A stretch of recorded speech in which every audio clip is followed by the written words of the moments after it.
আগামী ঈদ উল ফিতরের পর সরকার বিরোধী কঠোর আন্দোলনে নামার ঘোষণা দিয়েছে ইমরান খানের দল পাকিস্তান তেহরিক-ই-ইনসাফ পিটিআই। বর্তমান প্রধানমন্ত্রী শেহবাজ শরীফ সরকারের সঙ্গে উত্তেজনা চলার মধ্যে এমন ঘোষণা দিয়েছেন পিটিআইয়ের নেতা শওকত ইউসুফজাই।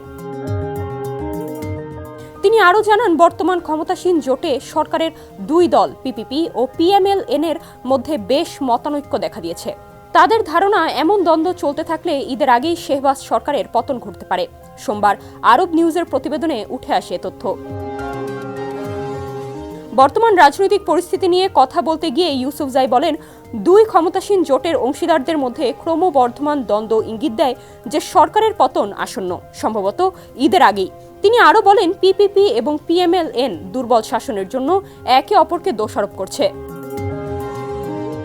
পিপিপি পিএমএল-এনকে অকর্মক্ষমতার জন্য অভিযুক্ত করে, অন্যদিকে পিএমএল-এন দাবি করে পিপিপি সিন্ধুতে ব্যর্থ হয়েছে। দুই দলই একে অপরের সম্পর্কে সত্য কথা বলছে।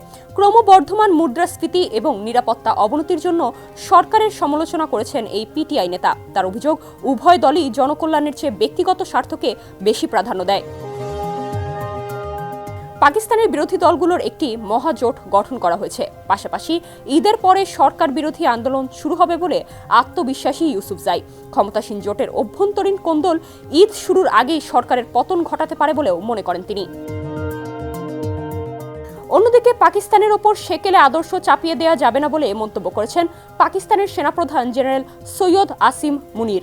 দেশটির বিভিন্ন বিশ্ববিদ্যালয়ের শিক্ষার্থীদের সঙ্গে আলাপকালে দেশটির সেনাপ্রধান এসব কথা বলেন। অধিবেশন চলাকালীন আসিম মুনির বলেন, পাকিস্তানি জনগণ, বিশেষ করে তরুণদের সঙ্গে পাকিস্তান সেনাবাহিনীর গভীর বন্ধন রয়েছে। তিনি জোর দিয়ে বলেন, সেনাবাহিনী এবং জনগণের মধ্যে বিভেদ সৃষ্টির রাষ্ট্রবিরোধী উপাদানের প্রচেষ্টা সবসময় ব্যর্থ হয়েছে এবং আগামীতেও তা ব্যর্থ হবে। জেনারেল আসিম মুনির আরও বলেন, যতদিন জাতি, বিশেষ করে তরুণরা আমাদের পাশে থাকবে, ততদিন পাকিস্তান সেনাবাহিনী কখনোই পরাজিত হবেন না।